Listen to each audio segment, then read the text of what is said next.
اعوذ باللہ من الشیطان الرجیم بسم اللہ الرحمن الرحیم اللہم صلی علی محمد وآل محمد وعجل فرجاک آل محمد۔ السلام علیکم یا علی الاسلام مدد۔ تمام مومنین، میں آپ کے سامنے مولا علی علیہ السلام کا ایک واقعہ بیان کرنے لگا ہوں کہ جوانی میں سلمان فارسی کو امیر المومنین علیہ السلام کے ذریعے نجات کیسے ملی۔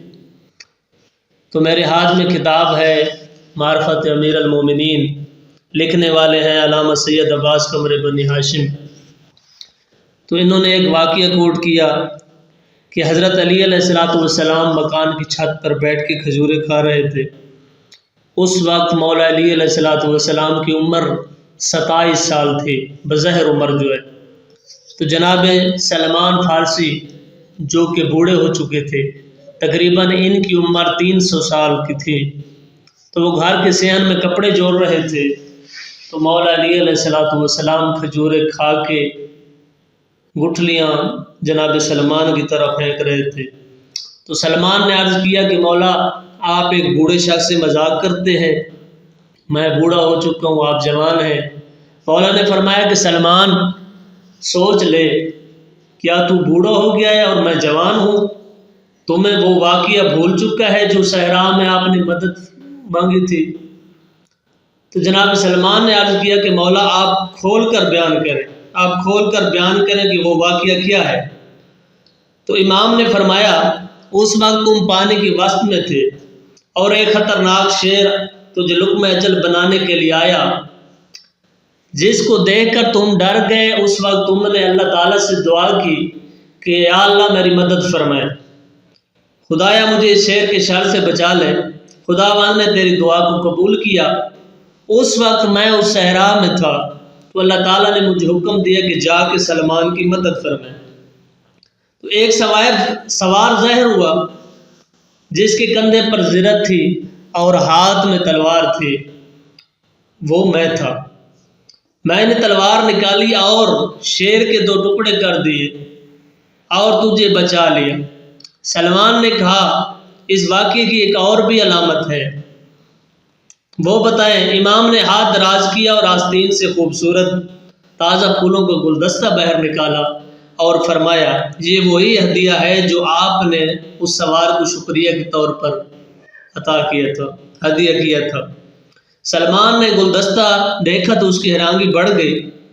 اس وقت عاطف غیبی نے آواز دی، اے شیخ، رسول خدا صلی اللہ علیہ وآلہ وسلم کے پاس جاؤ اور پیغمبر کے سامنے اس واقعہ کو بیان کرو۔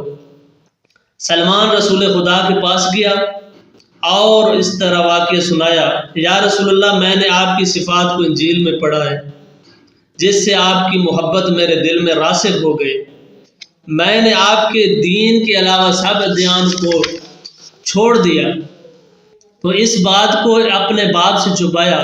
جب میرے باپ کو اس بات کا علم ہوا تو اس نے میرے قتل کا پروگرام بنایا، لیکن میری ماں کی شفقت نے اسے اس کام کرنے سے روکا اور وہ مجھے قتل کرنے کے بہانے تلاش کر رہا تھا، جس کی وجہ سے مجھے طرح طرح کی اذیتیں دیتا رہتا تھا۔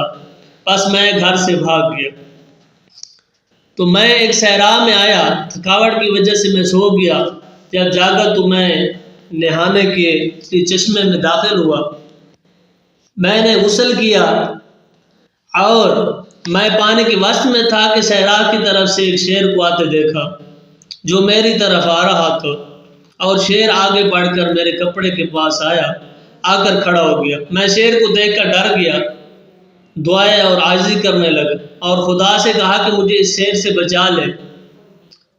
اسی وقت ایک سوار ظاہر ہوا جس نے شیر کے 2 ٹکڑے کر دیے۔ اس کے بعد میں پانی سے باہر نکلا اور اس کے رکاب چومنے کے لیے جھکا۔ یہ واقعہ موسم بہار کا ہے، دشت میں پھول اور گھاس تھی۔ میں نے شکریہ ادا کرنے کے لیے پھولوں کو چن کر گلدستہ بنایا اور سوار کو دے دیا۔